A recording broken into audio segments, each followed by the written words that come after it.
Le Royaume-Uni prévoit très prochainement d'interdire les euphorisants légaux, mais nous avons vu qu'en République d'Irlande, cette mesure n'a pas dissuadé les consommateurs.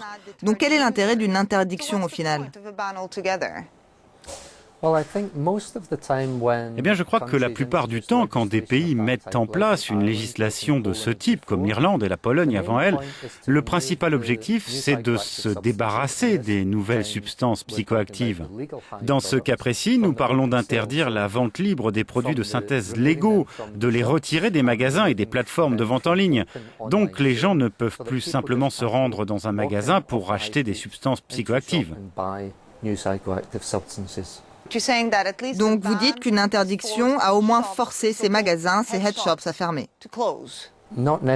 Ça ne les a pas nécessairement fait fermer, mais ça les a certainement obligés à retirer ces produits de leurs rayons. Ce qui peut avoir un impact important quand on veut réduire les dégâts qu'ils causent. Vous avez dit que cela n'avait pas dissuadé les consommateurs dans le modèle irlandais, mais on ne dispose pas d'évaluation formelle de la législation de ce pays établissant quelles en sont les conséquences.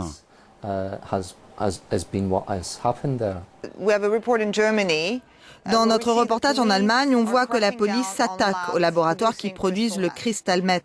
Mais comment lutter contre la vente sur Internet quand on sait à quel point c'est facile d'y acheter des euphorisants légaux, par exemple?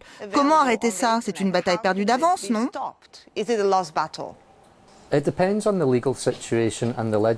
Cela dépend de la situation légale et du cadre législatif dont la police dispose pour le type d'action qu'elle veut mener.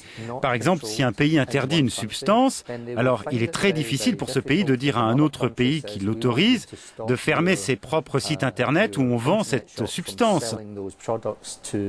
Un pays ne peut pas influer sur la législation d'un autre.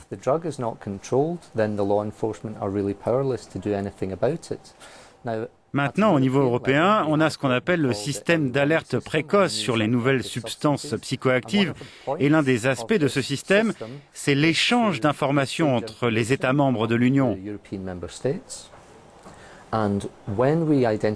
Et quand on identifie des substances qui sont particulièrement dangereuses pour la santé, on peut prendre des mesures pour évaluer les risques et cela peut mener à des contrôles plus vastes à l'échelle européenne sur cette substance-là.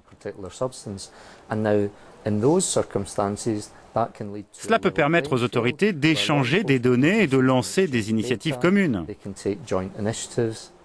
Même sur Internet? Oui, les autorités peuvent agir sur les sites de vente en ligne. Et on a beaucoup d'exemples d'efforts internationaux où ça a fonctionné.